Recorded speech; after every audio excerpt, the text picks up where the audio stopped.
नेहरू जी, पंडित नेहरू, जवाहरलाल नेहरू, जवाहरलाल नेहरू,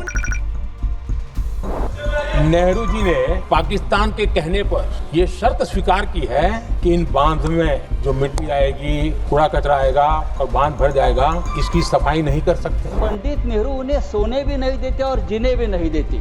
जवाहरलाल नेहरू हाजिर हो। पाक ऑक्यूपाई कश्मीर का अगर अस्तित्व है तो जवाहरलाल नेहरू जी की ये युद्ध विराम के कारण है। I don't think even the Congress people remember Jawaharlal Nehru ji as much as you do. Nehru ने क्या किया, इंदिरा गांधी ने क्या किया, यहाँ तक कि मेरी माँ के आंसुओं तक चले गए। कहीं भी बांध बनता है तो उसमें एक मैकेनिज्म होता है उसकी सफाई का, डीसिल्टिंग का।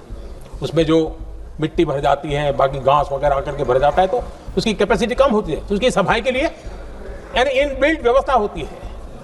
नेहरू जी ने पाकिस्तान के कहने पर यह शर्त स्वीकार की है कि इन बांध में जो मिट्टी आएगी, कूड़ा कचरा आएगा और बांध भर जाएगा, इसकी सफाई नहीं कर सकते, डीसिल्टिंग नहीं कर सकते हैं। बांध हमारे यहाँ, पानी हमारा, लेकिन निर्णय पाकिस्तान का। सबको पंडित नेहरू की बहुत याद आती है।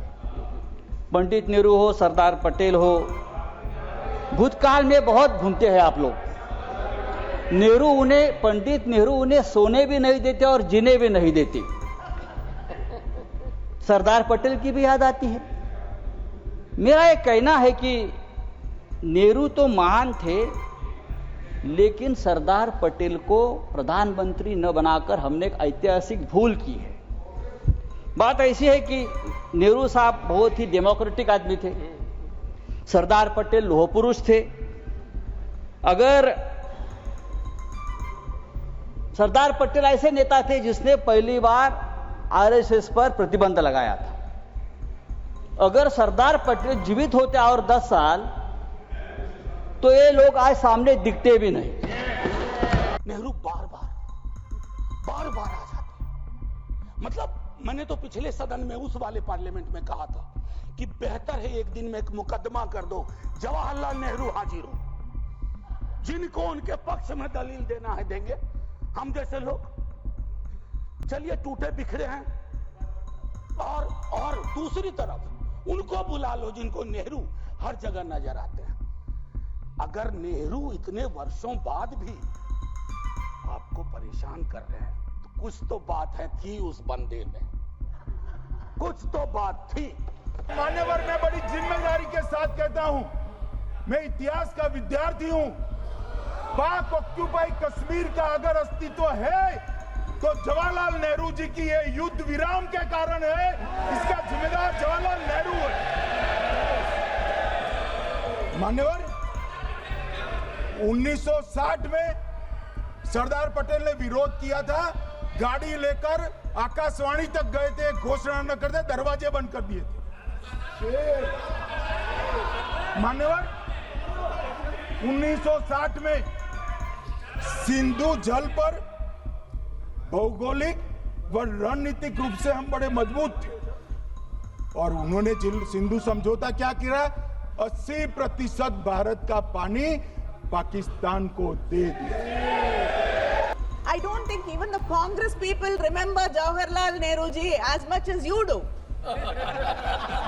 But I should thank you for that.